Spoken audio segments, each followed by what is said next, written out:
Olá, seja muito bem-vindo. Antes de começarmos, queremos te explicar rapidamente como funciona o nosso conteúdo. Temos um canal no Telegram com diversos audiolivros de diferentes gêneros, pensados para que você possa ouvir onde e quando quiser. Além de escutá-los online, você também pode baixar os audiolivros e ouvi-los offline. Ao entrar no nosso canal, você terá acesso a todo o catálogo disponível. E caso esteja procurando algum livro específico que ainda não foi postado, poderá solicitar o título e o autor para que o transformemos em áudio. A mensalidade do canal é de apenas R$ 10 por mês. Também vendemos audiolivros por unidade por apenas R$ 5 cada, para quem prefere adquirir títulos individuais. Para fazer parte do nosso canal no Telegram, basta escanear o QR Code na tela ou acessar o link disponível nos comentários. Agradecemos pela sua atenção.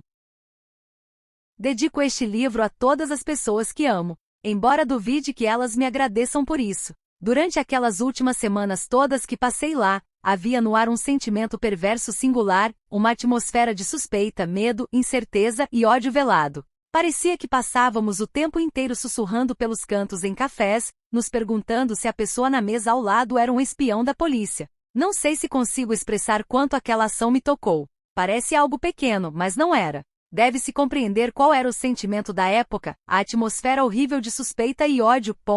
George Orwell. Lutando na Espanha, homenagem à Catalunha, recordando a Guerra Civil e outros escritos. Tradução Ana Helena Souza.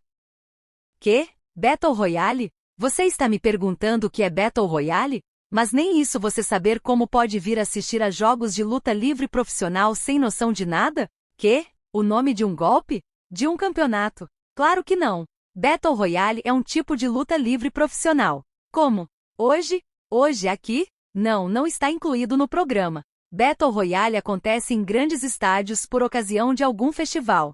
Ah, olha lá. É Takako Inoue. Não é uma gata? Opa, desculpa, foi mal. Sim, Battle Royale. Mesmo hoje faz parte da Liga Japonesa de Luta Livre Profissional. Ou seja, Battle Royale é assim, como eu diria. Bem, em geral as competições de luta livre são disputadas um contra um ou entre duplas. Já no Battle Royale, uns 10, 20 enfim, uma porrada de lutadores sobe ao ringue, todos juntos. E qualquer um pode atacar o outro, um contra 10, tanto faz. Pouco importa o número de participantes. O que levar um fall? Que? Porra, nem de fall você saca, cara? E quando o ombro do adversário encosta no chão por 3 segundos. 1, 2, 3. Se no final da contagem o árbitro bater com a mão no chão, é sinal de que o mané foi derrotado, igualzinho a uma luta normal. Além disso, tem desistência nocaute. No Battle Royale a decisão é pelo número de falls. Como de costume. A Takako vai manda ver, garota. Opa, desculpa aí. De qualquer forma, o sujeito que levou o fall perde e é obrigado a deixar o ringue. O jogo continua nesse ritmo, com o número de lutadores diminuindo. Por último, é lógico, restam só 2. Um contra o outro numa decisão difícil. Em algum momento um deles vai dançar. Então restará apenas um no ringue. Ele vence. É o campeão. Recebe uma taça enorme e também um prêmio em dinheiro pela vitória. Entendeu? Ah? O que acontece com lutadores que são amigos? Bem, de início eles se ajudam mutuamente. Mas no final, os dois terão que se enfrentar. É a regra. Tive sorte em assistir a lutas de Battle Royale com finais inusitados. Por exemplo, quando Dynamite Kid e Davey Boy Smith se enfrentaram. A dupla Animal Warrior e Hulk Warrior também já ficou para a final. Então um deles, não me lembro qual, resolveu cair fora do ringue para o outro vencer. Demonstraram grande amizade, embora eu tenha me desapontado um pouco. Lambem é possível obviamente formar dupla com lutadores que costumam ser seus oponentes. Mas quando acha que fez par com um cara para derrotar outro, no final você é que acaba sendo traído por esse amigo da onça. Que Battle Royale eu quero ver agora? Como nos últimos tempos surgiram muitas associações, queria ver um Battle Royale com os melhores de cada uma delas. Keiji Muto, Shinya Hashimoto, Mitsuharu Misawa, Toshiaki Kawada, Nobuhiko Takada, Masakatsu Funaki, Akira Maeda, Kreat Suzuki, Hayabusa, Kenji Takano. E também Genichiro Tenryu contra Riki Chushu, Tatsumi Fujinami contra Kengo Kimura, que ainda poderiam lutar. Acrescente Yoji Anjo e Super Delfin, e a pura diversão. Eles devem lutar na final. No lado feminino, em primeiro lugar vem Takako Inoue. Depois Aja Kong, Manami Toyota, Kyoko Inoue, Yumiko Ota, Akira Okuto, Bun Nakano, e logicamente Dinamichi Kansai, Kutei Suzuki, Ikari Fukuoka, Mayumi Ozaki, Shinobu Kandori, Shigusa Nagayo e Ike. O que você disse? Não conhece nenhum deles? Mas você realmente veio aqui para assistir à luta livre? Ah não, Takako, revide Takako. Vamos. Isso. Dali garota. Comunicado governamental interno. N graus 0038, 7461, de 1997. Confidencial. Divulgação externa estritamente proibida. D. Oficial encarregado de defesa do Departamento de Planejamento Especial do Gabinete do Supremo Líder e encarregado de experimentos militares das Forças Especiais de Defesa. Para. Encarregado do experimento militar do programa N graus 68, 12ª sessão de 1997. Às 18h15 de 20 de maio, durante a inspeção periódica 0 corrida no Centro de Processamento de Operações do 00 Vern 0 Republicano, foram confirmados indícios de uma invasão externa no sistema operacional. Aparentemente a invasão aconteceu na manhã de 12 de março e uma investigação detalhada busca, no momento, sinais de prováveis ataques posteriores. Detalhes como a identidade do suspeito, objetivos e informações que vazaram também estão sendo apurados. Porém, em virtude do alto nível de sofisticação do método usado na invasão, prevê-se a necessidade de tempo considerável para o levantamento de todos os dados. O oficial encarregado de defesa do Departamento de Planejamento Especial do Gabinete do Supremo Líder e o Departamento encarregado de experimentos militares das Forças Especiais de Defesa foram informados que não se pode descartar a possibilidade de que informações relacionadas ao programa N graus 68 tenham sido violadas e, portanto, considerou de imediato o adiamento da 12ª sessão do referido programa. Entretanto, como resultado das discussões mantidas, em virtude de as preparações para a 12 graus sessão do programa estarem concluídas e por não haver sinais até o momento de vazamento das informações acima para o grande público, concluímos que o programa deve prosseguir dentro do cronograma previsto. Por outro lado, pretendemos analisar com urgência a data de execução a partir da 13 graus sessão, e, em particular, a alteração de projeto do Guadalcanal. Todavia solicitamos que Vossa Senhoria, na qualidade de encarregado da 12 graus sessão do programa, supervisione sua execução com a máxima cautela. Igualmente solicitamos também adotar o devido cuidado em relação ao incidente de infiltração no centro de processamento, tratando-o como informação altamente sigilosa. 0. Assim que o ônibus entrou na cidade de Takamatsu, capital da província, a paisagem vista pela janela começou a mudar, passando de áreas arborizadas para um ambiente urbano permeado pela claridade dos néons multicoloridos, dos faróis dos carros vindos na direção contrária e das poucas luzes ainda acesas dos prédios de escritórios. Algumas mulheres e homens bem vestidos, possivelmente colegas de trabalho, conversavam na calçada em frente a um restaurante, talvez à espera de um táxi. Jovens de aspecto abatido fumavam sentados no estacionamento bem cuidado de uma loja de conveniência. No cruzamento, um senhor com ar de operário esperava, em sua bicicleta, o semáforo abrir para atravessar. Na noite ainda friorenta para o mês de maio, o homem vestia um casaco puído. Contudo, ele também foi deixado para trás, juntamente com as várias outras impressões, sob o ronco baixo do motor. O relógio digital acima do assento do motorista mudou para 20h57. Shuya Nanahara, o estudante N graus 15, contemplou por um tempo essa paisagem noturna, olhando para além do rosto de Yoshitoki Kuninobu, o estudante N graus 7, que sentado ao lado da janela, não cansava de remexer o interior de sua bolsa. Depois, Shuya esticou um pouco a perna direita para o corredor entre as fileiras de assentos.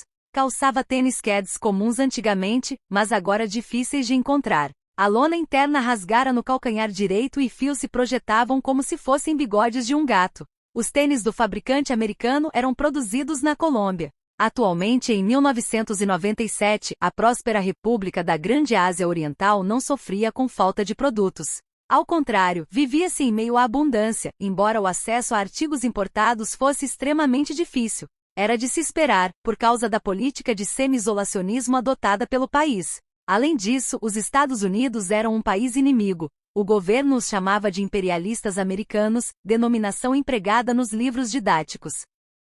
Shuya estava sentado mais para o fundo do ônibus, de onde podia ver os 41 colegas, os mesmos desde o ano anterior. Eles ainda conversavam animados sob a fraca luz das lâmpadas fluorescentes lixadas nos painéis encardidos do teto. Era natural que conversassem, pois ainda não fazia 1 hora que haviam partido de Shiroiva. Pernoitar dentro do ônibus na primeira noite de uma excursão escolar dava a impressão de que estavam fazendo uma viagem econômica ou uma marcha forçada. Porém, todos se acalmariam um pouco depois que o veículo cruzasse a grande ponte de Seto e seguisse pela rodovia Sanyo em direção a seu destino na ilha de Kyushu. As mais animadas eram as meninas sentadas nos bancos da frente ao redor do professor Hayashida, o responsável pela turma, Yuki Utsumi, a estudante N graus 2, a representante feminina da turma, com trancas que lhe caíam bem, Haruka Tanizawa, a estudante N graus 12, colega de Yuki no time de basquete mais alta que as outras garotas, Izumi Kanai, a estudante N graus 5, patricinha cujo pai era vereador do distrito, Satomi Noda, a estudante N graus 17, uma aluna exemplar com óculos de armação fina e arredondada, que combinavam perfeitamente com seu rosto sereno, e Shizato Matsui, a estudante N graus 19, sempre calada e discreta. Formavam o grupo principal, chamado de neutro. Dizem que meninas gostam de formar grupos, mas na turma B do 9º ano da Escola de Ensino Fundamental Shiroiva, por não haver nenhum grupo de garotas que se destacavam, até mesmo chamá-lo de neutro soava um pouco estranho. Se houvesse um grupo, seria o das rebeldes ou, com toda a franqueza, o das delinquentes, liderado por Mitsuko Soma, a estudante N graus 11. Além dela completavam o grupo Hirono Shimizu, a estudante N graus 10, e Yoshimi Yaji, a estudante N graus 21. Da poltrona que estava, Shuya não conseguia ver onde elas tinham se sentado. Bem à frente, havia assentos mais elevados atrás do motorista e no espaldar baixo se destacavam as cabeças de Kazuhiko Yamamoto, o estudante N graus 21, e Sakura Ogawa, a estudante N graus 4. Eles formavam o casal da turma e parecendo se divertir com algo, às vezes a cabeça deles balançava ligeiramente. Eram tão cúmplices que qualquer conversa banal os levaria às risadas. Um pouco à frente de Shuya, podia-se ver despontando para o corredor o uniforme de um estudante gigantesco. Era Yoshio Akamatsu, o estudante N graus 1. Apesar de ser o maior da classe, sua timidez o tornava alvo de insultos que beiravam o bullying. Com o corpanzil envergado para frente, estava ocupado jogando videogame em seu aparelho portátil. Ao longo do corredor, sentavam-se juntos esportistas como Tatsumi Shioki, o estudante N graus 3, time de handball, Kazushi Niida, o estudante N graus 16, time de futebol, e Tadakatsu Atagami, o estudante N graus 18, time de beisebol. O próprio Shuya pertencer à Little League da escola, era conhecido como um interbases genial, e mantinha amizade com Tadakatsu, embora hoje não se falassem muito, em parte porque Shuya abandonara o beisebol, mas também porque ele começara a se entregar de corpo e alma à guitarra elétrica, algo considerado antipatriótico. Shuya se lembrava de como a mãe de Tadakatsu pegava no pé dele por causa disso. Sim, o rock era proibido neste país, logicamente havia subterfúgios. A guitarra elétrica de Shuya tinha um adesivo colado pelo governo em que se lia proibido tocar música decadente neste instrumento. A música decadente era o rock. Pensando bem, meu círculo de amizades mudou bastante, Shuya se deu conta.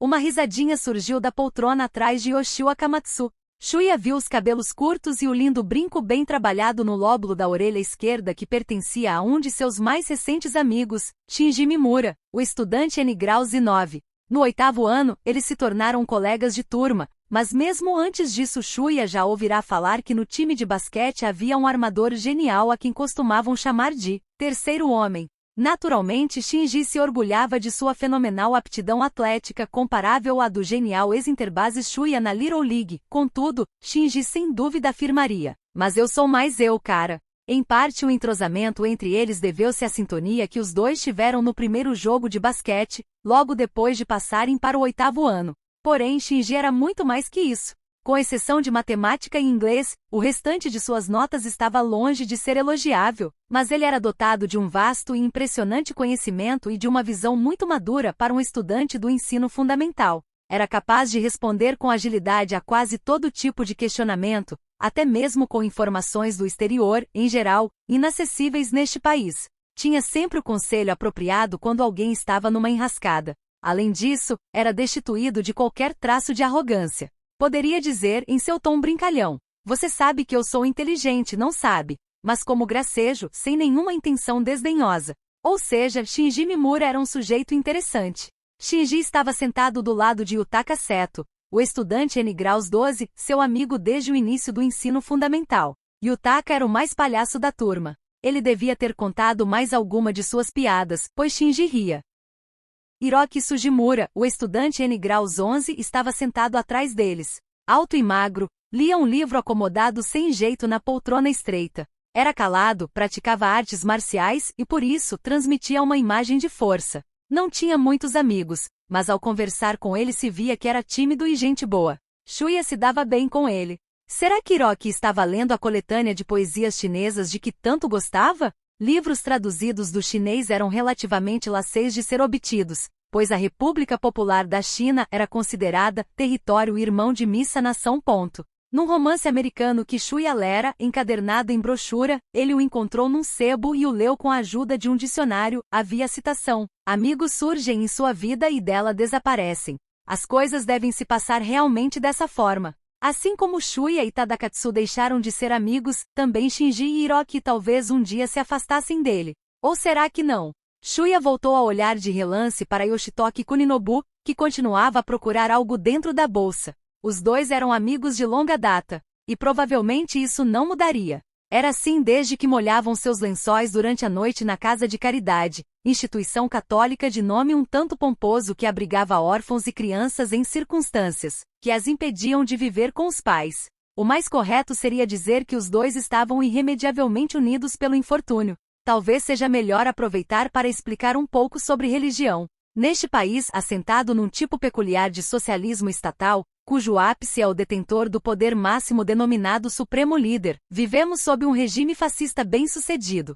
Em que outra parte do mundo há algo tão malévolo? Shinji Mimura segredou certa vez, franzindo o rosto: não existe algo a que se possa chamar de religião. O que há é apenas uma crença no sistema do Estado, que não chega a infringir qualquer religião existente. Portanto, as atividades religiosas são livres, desde que moderadas, mas em contrapartida não há nenhuma garantia sobre elas. Assim, apenas os verdadeiros fiéis continuam a praticá-las. O próprio Shuya nunca teve orientação religiosa, mas pelo menos fora graças à religião que pudera crescer normalmente e sem privações. Acreditava que devia ser grato por isso. Havia também orfanatos estatais cujas instalações e sistema deviam ser péssimos, não passando de centros de treinamento de soldados das Forças Especiais de Defesa.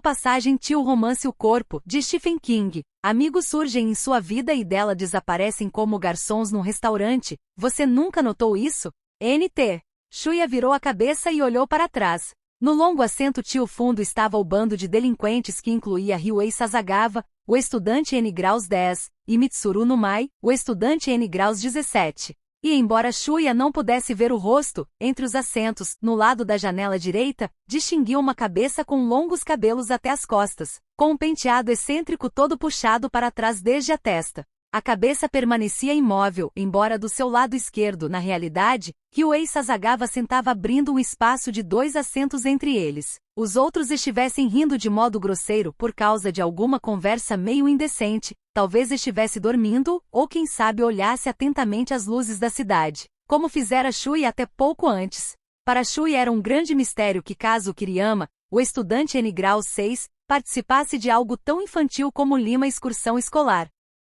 Kazuo era um rapa, carismático entre os estudantes delinquentes das redondezas, que incluíam obviamente Ryuei e Mitsuru. Não era do tipo grandão.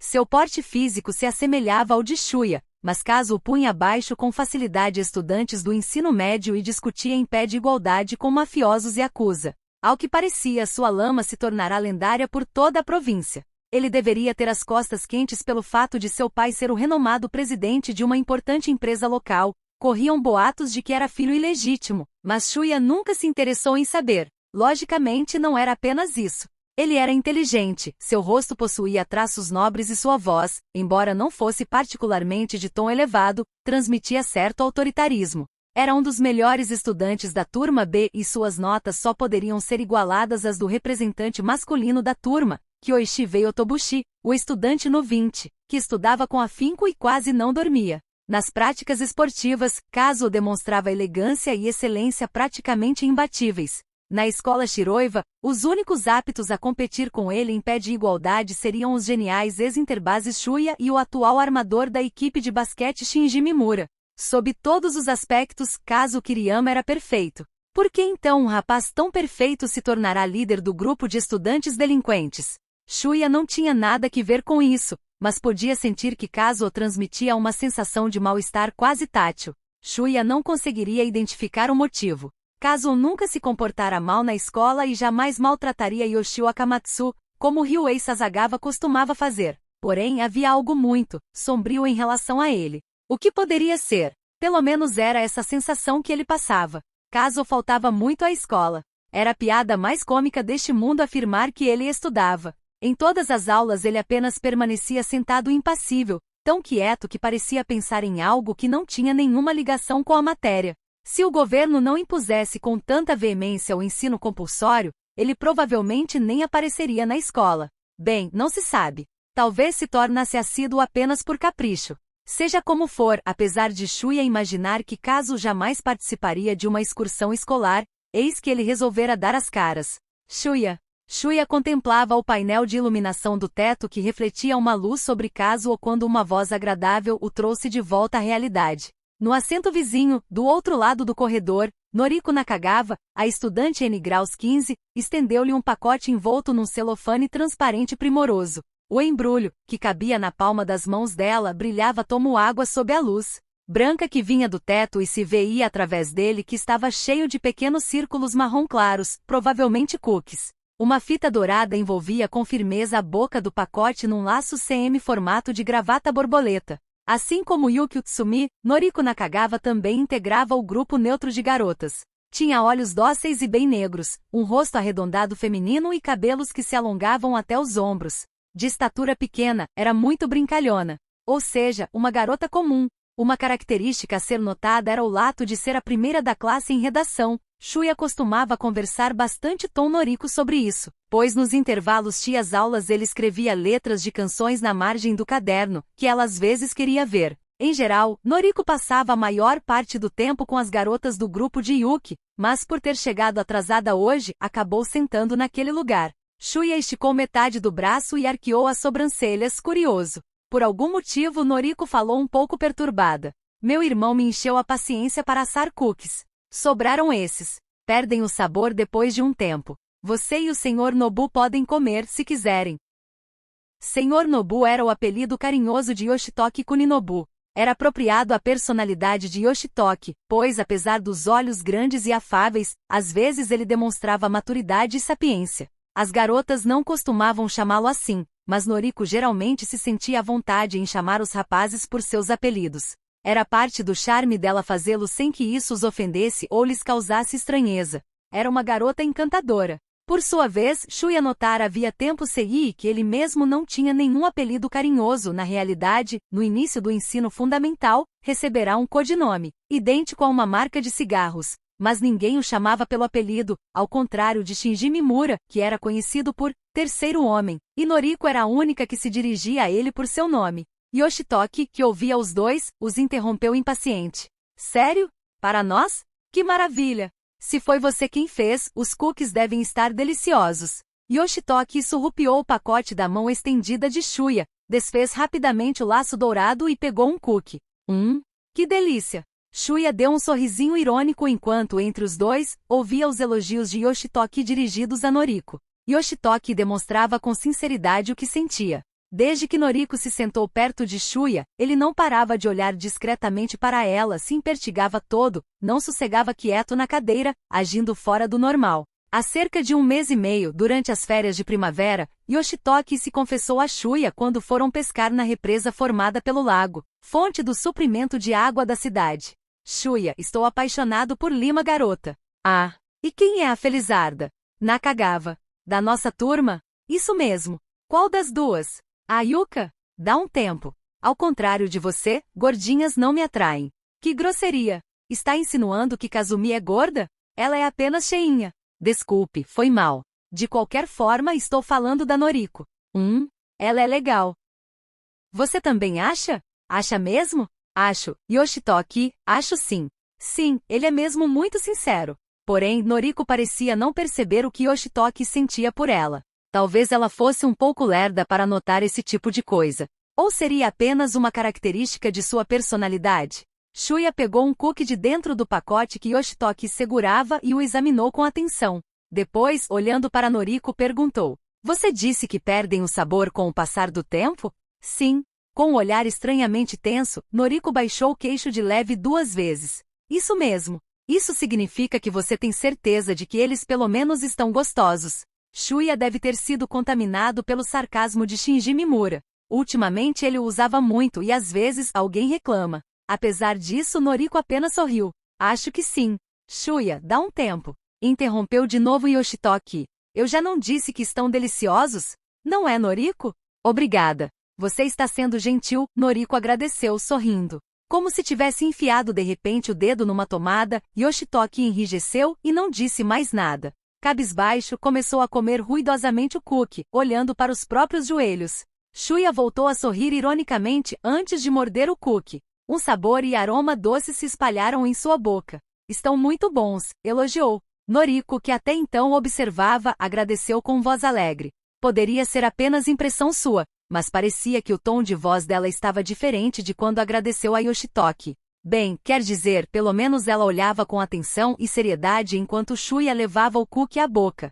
Seriam esses cookies realmente as sobras dos que ela assou a pedido do irmão? Ou ela os teria feito para oferecer a alguém em especial? Não, devia ser somente impressão dele. Sem nenhuma razão aparente, Shuya pensou em Kazumi.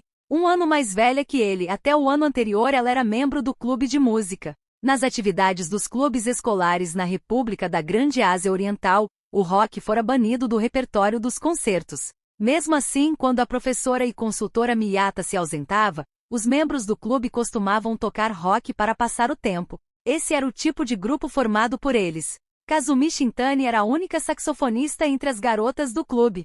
Mas quando se tratava de tocar rock no sax, ela era a melhor do grupo. Era relativamente alta, a mesma altura de Shuya, 1,70 m. Estava um pouco acima do peso, porém tinha uma aparência fantástica quando tocava sax alto com os cabelos espalhados pelos ombros e a expressão facial sempre madura e sofisticada. O coração de Shuya palpitava. Ela lhe ensinava acordes difíceis na guitarra. Também pratiquei um pouco. Antes de começar o saxofone, ela explicava. A partir de então, Shuya se dedicava totalmente a tocar guitarra e até meados do 8º ano, já se tornará o melhor do clube. No fundo, ele desejava que Kazumi o ouvisse tocar. Certo dia, por acaso, quando os dois estavam sozinhos na sala de música depois da aula, Shuya tocou e cantou para ela Summertime Blues, recebendo elogios. "Isso foi fantástico, Shuya. Muito bonito." Nesse dia, ele comprou pela primeira vez uma latinha de cerveja e ergueu um brinde solitário. Estava deliciosa. Porém, 3 dias depois, quando se declarou a ela, dizendo: "Olhe, eu gosto muito de você", ela foi franca. "Desculpe. Estou saindo com alguém." Ela se formou e entrou numa escola de ensino médio que tinha um departamento de música, juntamente com esse alguém com quem estava saindo. Pensando bem, naquelas férias de primavera na represa, depois de confidenciar o que sentia por Noriko, Yoshitoki perguntou a Shuya: "E você ainda está apaixonado por Kazumi?" Ao que ele respondeu: "Sim, talvez a ame por toda a minha vida." Yoshitoki ficou perplexo. "Calma aí. Mesmo sabendo que ela está comprometida?" Lançando a isca prateada bem longe com a mesma firmeza com que atiraria uma bola para além do alvo, Shuya replicou: "E daí?" Shuya tirou o pacote de cookies das mãos de Yoshitoki, que permanecia cabisbaixo. "Você vai comer tudo sozinho? Não vai deixar nada para Noriko?" "Opa, foi mal." Shuya devolveu o pacote a Noriko.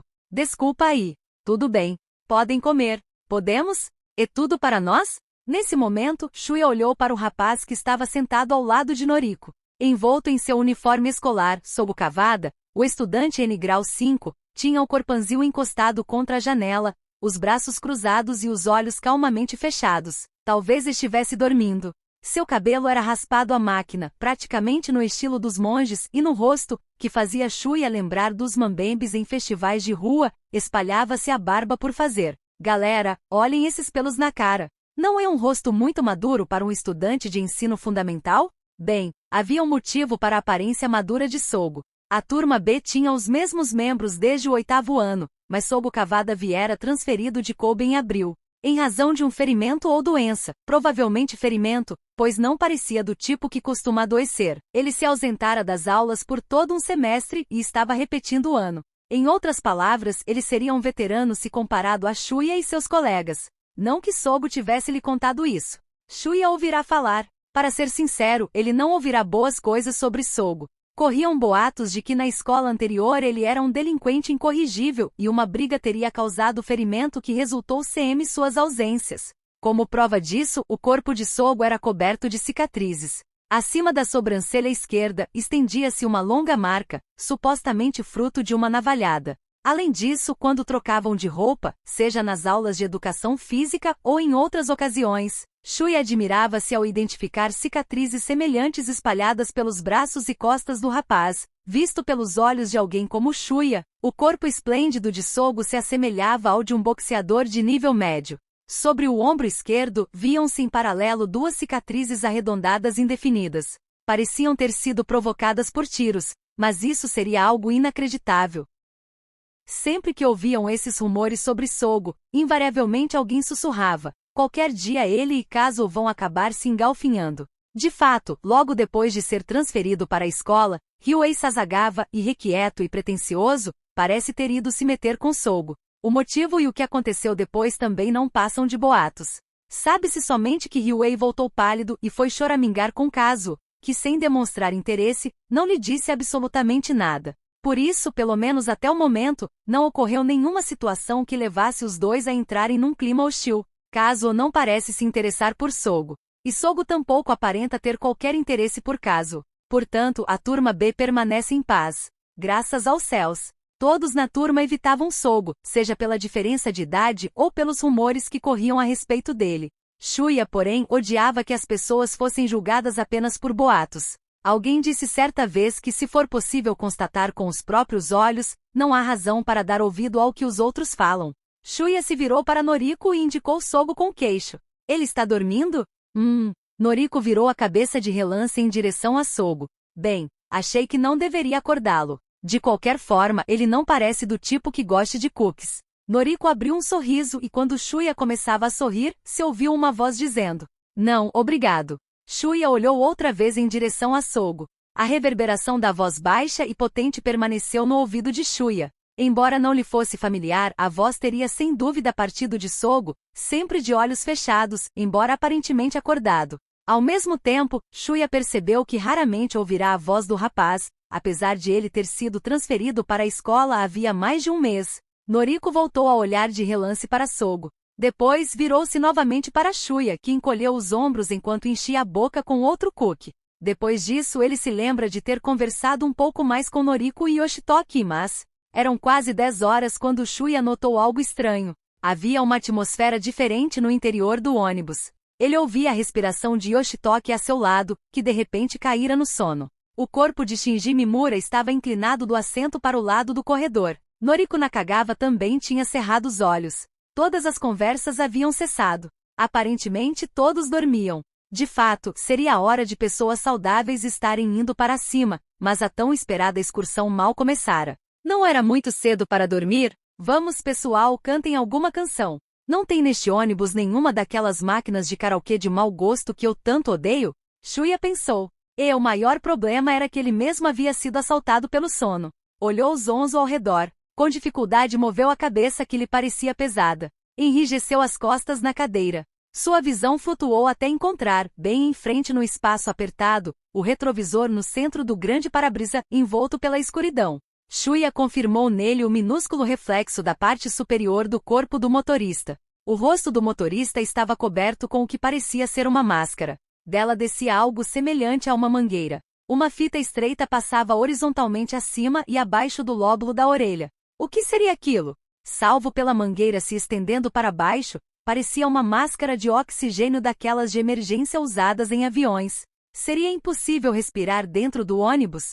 Senhores passageiros, em virtude de um problema no motor do ônibus, realizaremos uma parada de emergência. Queiram apertar com firmeza seus cintos de segurança, ponham a máscara de oxigênio e sigam as instruções da tripulação. Só podia ser piada. Shuya ouviu a seu lado direito um som parecido com algo sendo arranhado.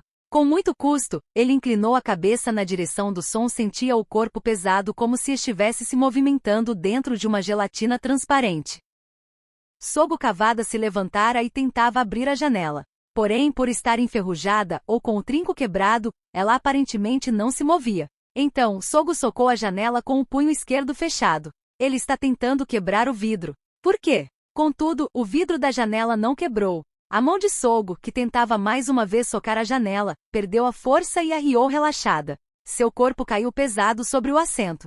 Shuya pensou ter ouvido a mesma voz baixa de pouco antes exclamar de forma indistinta: "Filhos da puta!" Shuya também logo caiu no sono. Naquele mesmo instante, homens em sedas pretos visitavam a família de cada estudante no distrito de Shiroiva. Os pais devem ter se assustado quando, altas horas da noite, foram atender aos homens que lhes apresentaram os documentos com o brasão de pêssego, símbolo do governo. Via de regra, os pais abaixavam a cabeça em silêncio, de certo se lembrando do rosto dos filhos que nunca mais voltariam, mas alguns deles se revoltavam. Estes ou eram abatidos inconscientes com cacetetes especiais ou, se não tivessem sorte, recebiam as balas de chumbo quentes disparadas de uma submetralhadora. Eles dariam adeus a este mundo um pouco antes de seus adorados filhos. O ônibus da excursão da turma B do 9º ano da Escola de Ensino Fundamental Shiroiva se afastou da pista por onde trafegavam outros veículos e pegou o retorno para a cidade de Takamatsu. Voltando ao perímetro urbano, depois de rodar por algum tempo pela estrada, o ônibus parou silenciosamente. O motorista, um homem na casa dos 40, grisalho, de aspecto simpático, ainda usando a máscara de oxigênio que lhe deixava marcas na pele cansada, olhou com leve piedade os estudantes da turma B. Porém, tão logo outro homem apareceu sob a janela, o motorista voltou a enrijecer o rosto, levantou o braço, oferecendo ao homem o excêntrico cumprimento padrão da República da Grande Ásia Oriental. Em seguida, apertou o botão para abrir a porta e manteve o olhar num ponto distante enquanto homens com máscaras e uniformes de batalha subiam no veículo. Sob a luz de luar, o Mar Negro se estendia para além do ancoradouro de concreto branco azulado como uma espinha, e sobre ele balançava o navio que transportaria os jogadores. Restam 42 estudantes? Por alguns instantes, Shuya foi tomado pela falsa impressão de que estava na sala de aula. Obviamente aquela não era a sala-aula habitual da turma B do 9º ano, mas havia ali um estrado, um quadro negro de cor desbotada e à esquerda, num plano mais elevado, um grande aparelho de TV sobre um rack. Havia fileiras de carteiras e assentos de madeira compensada colada tubos de aço. No canto do tampo da carteira de Shuya alguém entalhara com uma caneta uma mensagem ofensiva ao governo. O supremo líder se excita vendo mulheres uniformizadas. Então, ele notou que todos os 41 colegas de classe, que momentos antes, ao menos era do que se lembrava, viajavam juntos no ônibus, estavam em seus respectivos assentos, os rapazes trajando uniformes com gola ao estilo Mao e as garotas em terninhos de marinheiro. Porém, todos estavam adormecidos, cada qual esparramado de um jeito sobre a carteira. Shuya olhou por toda a sala, a começar pelos assentos ao lado da janela de vidro jateado do lado do corredor, supondo que a disposição da sala fosse realmente idêntica à da escola. Aparentemente ele era o único acordado. À sua frente, um pouco à esquerda e perto do centro da sala, estava Yoshitoki Kuninobu, ao lado dele Noriko Nakagawa, e atrás de Yoshitoki estava Shinji Mimura, todos debruçados sobre sua carteira em sono profundo. Ao lado da janela esquerda, Hiroki Sugimura desabara o corpanzil sobre a carteira. Foi quando Shuya percebeu, afinal, que a disposição dos assentos na sala era idêntica à dos estudantes da turma B do 9º ano da Escola de Ensino Fundamental Shiroiva. Também percebeu o motivo da estranheza que sentia. As janelas atrás de Hiroki estavam cobertas por algo semelhante a placas pretas. Seriam de aço? Elas refletiam friamente em sua superfície a luminosidade débil vinda das lâmpadas fluorescentes enfileiradas no teto. Mais à frente, depois tinha as janelas jateadas do lado do corredor, elas estavam imersas em algo escuro, possivelmente também cobertas. Impossível discernir se era tarde ou noite. Shuya olhou para o relógio de pulso. Os ponteiros indicavam 1 hora. Da manhã? Da tarde? A data era quinta-feira 22, o que significava que a menos que alguém tivesse mexido no relógio desde o estranho ataque de sonolência que o acometera, umas 3 horas haviam se passado e era madrugada do dia seguinte ou já era tarde do dia seguinte. Tudo bem, não importa. Shuya olhou para seus colegas de turma. Havia algo estranho. Claro que toda aquela situação era normal, mas algo estava diferente. Shuya descobriu de imediato a razão. Ele notou que Noriko, debruçada sobre a carteira, portava acima da gola do uniforme algo semelhante a um colar metálico prateado bem justo ao redor de o pescoço. Yoshitoki e Kuninobu tinham um igual, embora não fosse possível vê-lo com clareza por causa da gola ao estilo Mao. Shinji Mimura, Hiroki Sugimura, todos eles, enfim, exibiam esse objeto no pescoço. Então, no relance, Shuya tocou o pescoço com a mão direita. Sentiu algo duro e gélido. Não havia dúvida de que o mesmo colar envolvia seu pescoço. Ele procurou puxá-lo levemente, mas estava bem apertado. Era impossível que se soltasse. Quando se deu conta disso, sentiu-se sufocado. Coleiras. Coleiras merda, como se fossemos cães. Ele mexeu na coleira por algum tempo, até acabar desistindo. Começou a refletir. O que acontecerá com a excursão? Shuya notou a bolsa esportiva com seus pertences posta no chão, ao lado dos pés. Na noite anterior, ele enfiara nela a revelia suas roupas, uma toalha, o caderno recebido da escola para anotações da viagem e um cantil de uísque. Iodos também tinham suas respectivas bolsas ao lado de os pés. De repente, a porta ao lado do estrado abriu com um forte ruído. Shuya ergueu a cabeça. Um homem entrou. Ele era de estatura relativamente baixa, mas corpulento e de pernas curtas, como um mero apêndice acoplado a seu torso. Vestia calças bege claras, jaqueta cinza, gravata vermelho escura e calçava mocassins pretos, todos de aparência desgastada. Um crachá cor de pêssego indicativo de sua relação com o governo pendia da gola tia jaqueta. A pele tio rosto era bem rosada. O que mais se destacava nele era o corte tio os cabelos. Eles eram lisos e iam até a altura dos ombros como os de uma jovem. Shuya se lembrou da foto da capa de uma fita cassete de John Baez, numa cópia de granulado grosseiro, que ele comprará no mercado negro. De sua posição de pé sobre o estrado, o homem observou a classe. Seu olhar se deteve sobre o rosto de Shuya, um pouco mais ao fundo e o único acordado, supondo que tudo aquilo não fosse um sonho. Os dois se encararam por um longo minuto. Contudo, o homem desviou o olhar talvez porque os demais estudantes estivessem começando a acordar, e suas respirações um pouco tensas se espalhavam pela sala de aula. Alguns deviam ter o sono pesado, pois se ouviam vozes tentando acordá-los. Shuya também examinou a sala de aula. Os olhos dos colegas de turma que começavam a despertar pareciam desfocados. Ninguém imaginava o que tinha acontecido. O olhar de Shuya encontrou de Yoshitoki Kunino, que virara o rosto em sua direção. Quando Shuya apontou para sua coleira, inclinando a cabeça, Yoshitoki imediatamente locou o próprio pescoço e uma expressão de espanto despontou em seu rosto. Ele sacudiu atônito a cabeça para a direita e para a esquerda, e voltou a olhar em direção ao estrado. Da mesma forma, Noriko Nakagawa olhou para Shuya vagamente. O rapaz só pôde encolher os ombros como resposta. Por fim, quando todos pareciam despertos, o homem se dirigiu a eles com uma voz entusiasmada. Então, todos acordados? Dormiram bem? Ninguém respondeu. Até mesmo Yutaka Seto e Yuka Nakagawa, a estudante N graus 16 que eram os palhaços tia classe, permaneceram mudos. Restam 42 estudantes? 2. O homem de cabelos longos de pé sobre o estrado continuou a falar, sorridente. Bem. Está na hora de eu dar umas explicações. Em primeiro lugar, sou o novo professor Kinpatsu Sakamushi. O homem que se apresentou como Sakamushi se virou para o quadro negro e escreveu com giz seu nome em grandes letras verticais, Kinpatsu Sakamushi. Que diabo de nome é esse? Considerando as circunstâncias, seria um pseudônimo? De repente, de uma fileira mais à frente, a representante da turma, Yuki Utsumi, levantou-se e disse: Não entendo o que está acontecendo. Todos os olhares se concentraram nela.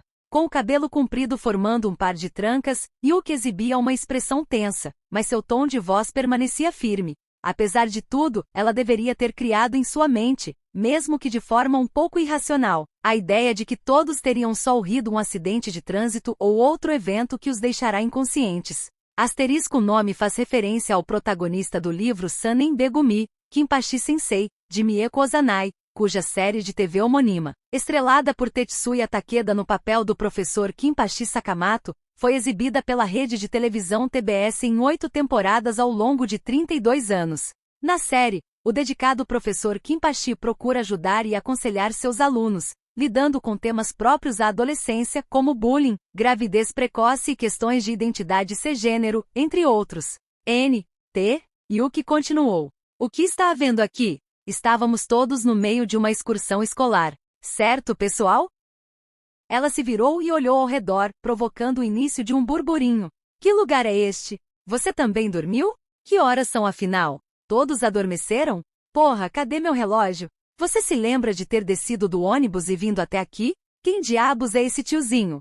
Não me lembro de nada. Isso é terrível. O que está acontecendo? Estou com medo. Depois de confirmar que Sakamoshi os ouvia serenamente, Shuya inspecionou a sala com calma. Vários outros alunos permaneciam em silêncio. O primeiro estudante que Shuya notou foi Kazu Kiriyama, sentado na diagonal atrás dele na fileira do meio. Ainda tinha os cabelos impecavelmente penteados para trás, e seus olhos calmos e sem nenhum brilho fitavam um homem no estrado. Kazu não prestava atenção ao círculo de seguidores que se dirigia a ele. Ryuei Sasagawa, Mitsuru Numai, Hiroshi Kuronaga, o estudante N graus 9, e Shotsu Kyoka, o estudante N graus 14. E sentada na segunda fileira do lado da janela, estava Mitsuko Soma. Ela era uma das que pareciam exaustas. Seu assento estava separado do resto de seu grupo formado por Hirono Shimizu e Yoshimi Yaji. Claro, nenhuma das outras garotas ou dos rapazes tentaria conversar com ela. À esquerda de Shuya, Hirono e Yoshimi estavam falando uma com a outra. Apesar de Mitsuko ter a linda aparência de um ídolo pop, exibia constantemente uma estranha expressão de desinteresse no rosto. De braços cruzados, ela olhava Sakamoshi. Hiroki Sugimura estava sentado logo atrás dela, falando com Tadakatsu Atagami. Sogo Kawada sentava na penúltima fileira do lado da janela. Ele também olhava Sakamoshi em silêncio. Então pegou um chiclete e começou a mascar, continuando a encarar o professor enquanto sua mandíbula se movia. Shuya olhou para a frente da classe. Noriko Nakagawa ainda o observava. Seus olhos negros tremulavam nervosamente. Shuya viu Yoshitoki, sentado na frente dela, ocupado em falar com Shinji Mimura. Shuya de imediato olhou de volta para Noriko, comprimiu de leve o queixo e acenou com a cabeça. Isso pareceu exercer um efeito calmante sobre ela. Seu olhar relaxou um pouco. Tudo bem, tudo bem. Por favor, fiquem quietos. Sakamoshi bateu palmas várias vezes para chamar a atenção de todos. Os protestos de repente cessaram. Deixe-me explicar a situação. A razão pela qual vocês estão aqui hoje. Depois de uma pausa, ele prosseguiu. É para se matarem uns aos outros. Agora não houve burburinho. Todos ficaram paralisados como numa fotografia. Shuya notou, porém, que apenas Sogo continuava a mascar o chiclete. Sua expressão não mudará nem 1 milímetro sequer. Shuya pensou ter captado de relance um leve sorriso de escárnio no rosto do rapaz. Sakamoshi continuou sorrindo e retornou. A classe de vocês foi escolhida para o programa deste ano. Alguém soltou um gemido. Restam 42 estudantes? 3. Nenhum estudante do ensino fundamental na República da Grande Ásia Oriental ignorava o que era o programa. Ele aparecia até mesmo nos livros didáticos a partir do 4º ano. Citaremos aqui um trecho mais detalhado sobre ele que consta da Enciclopédia Compacta, compilada pelo Governo da República da Grande Ásia Oriental. Programa Substantivo M1. Listagem de nome, ordem e outras informações de eventos. 4. Simulação de batalha instituída por razões de segurança e conduzida pelas Forças Especiais de Defesa de nossa nação. Oficialmente conhecido como Experimento Militar do Programa N graus 68. O primeiro programa foi realizado em 1947. Anualmente, 50 alunos do 9º ano de escolas de ensino fundamental são selecionados aleatoriamente. Antes de 1949, 47 alunos eram escolhidos para a execução do programa e coleta de dados estatísticos. O experimento em si é simples. Os colegas de turma são forçados a lutar entre si até que reste apenas um sobrevivente, e os dados, inclusive o tempo despendido, são analisados. Ao sobrevivente final de cada classe, o vencedor, é assegurada uma pensão vitalícia e um cartão autografado pelo Supremo Líder. Em reação a protestos e agitações causados por uma parcela extremista dos cidadãos no ano inicial do programa, o 317 graus Supremo Líder realizou seu memorável Discurso de Abril. O Discurso de Abril, que reproduzimos a seguir, aparece nos livros didáticos do 7º ano do ensino fundamental. Queridos compatriotas empenhados na revolução e na construção de nossa nação, 2 minutos de interrupção no discurso do 317 graus Supremo Líder por causa dos aplausos e orações. Compatriotas, 1 minuto interrupção. Ainda corjas de imperialistas desavergonhados ameaçando nossa república. Eles exploram e traem os cidadãos de nações que deveriam ser nossas aliadas e, por meio de lavagem cerebral, os transformam em guardiões de seu próprio imperialismo, manipulando-os a seu bel prazer. Gritos de indignação unânimes da audiência. E eles tramam com toda a astúcia se tiverem chance para invadir o território de nossa república, o mais avançado estado revolucionário em todo o mundo, buscando destruir nosso povo. Gritos irados da audiência. Tendo em vista essas circunstâncias que envolvem nossa nação, o experimento do programa N-Grau 68 é absolutamente necessário. Sem dúvida, lágrimas de sangue me sobrevêm ao imaginar a veída de milhares ou dezenas de milhares de jovens ceifada ainda aos 15 anos.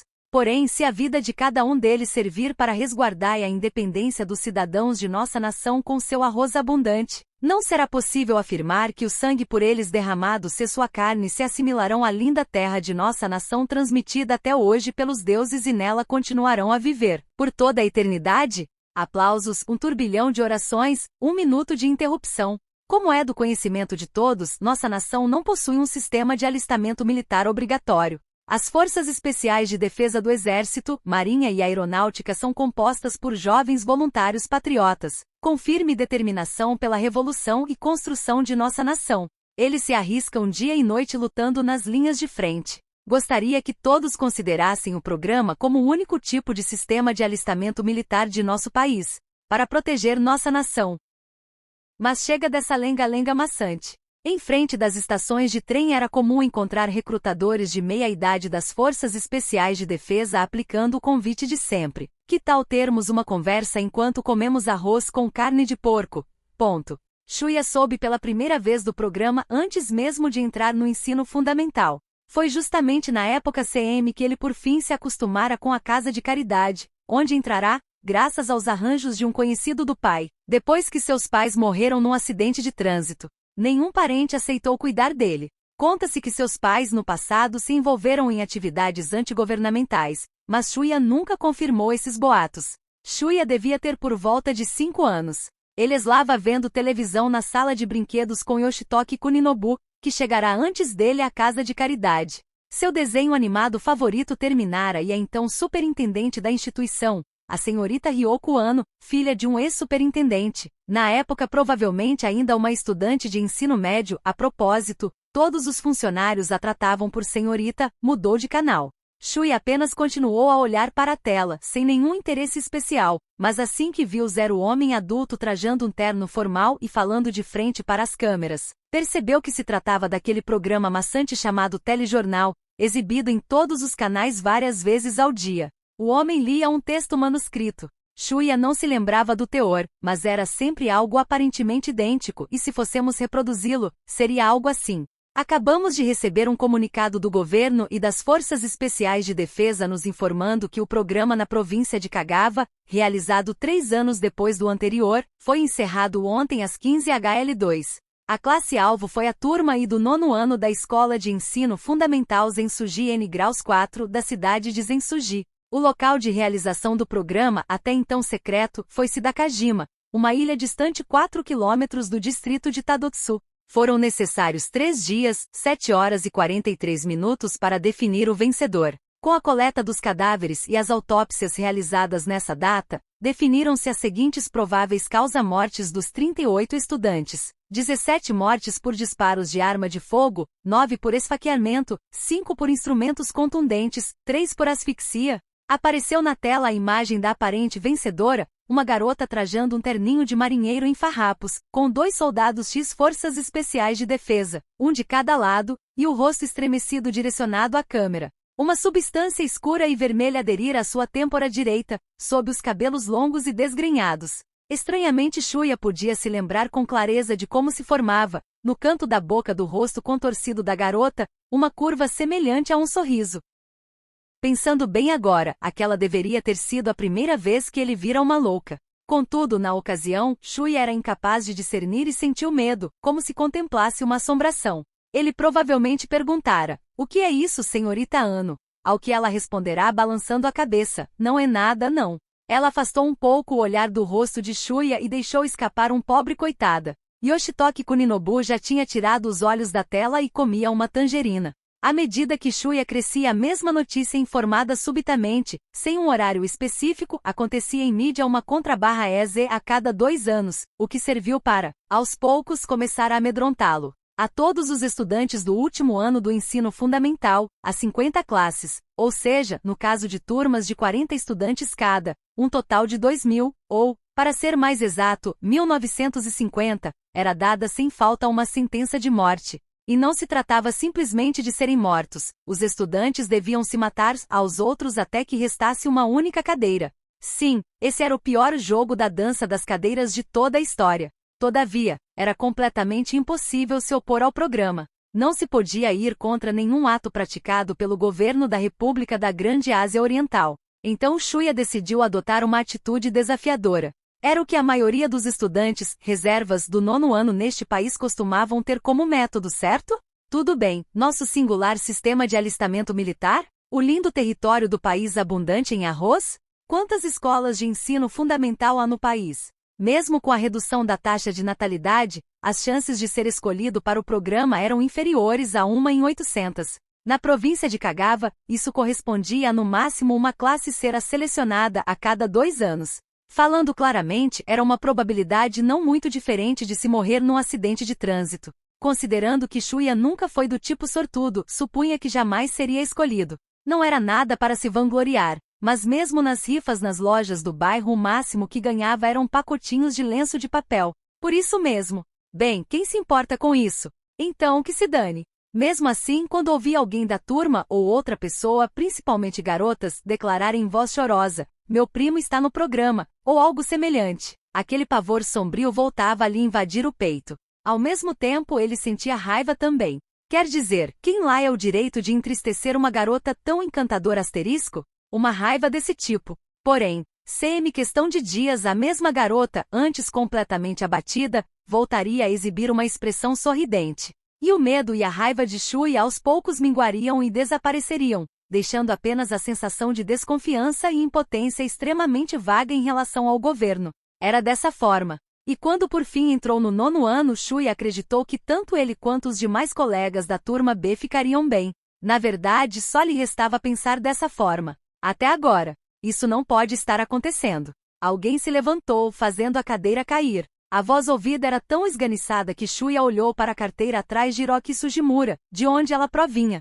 Era de Kyoichi Motobushi, o representante da turma. Seu rosto quase ultrapassara a palidez, tornando-se cinza e formando um contraste surrealista com os óculos de armação prateada. Assemelhava-se a uma das obras em silkscreen de Andy Warhol, apresentadas como a arte decadente dos imperialistas americanos, que ilustravam os livros didáticos de arte. Alguns colegas de turma talvez esperassem por alguma forma racional de protesto manifestada por Kyoichi naquele momento. Matar os amigos com os quais você convivia bem até ontem? Isso era algo impossível. Devia haver algum engano. Representante, explique isso direitinho a eles. Contudo, Kyoichi falou algo completamente idiota.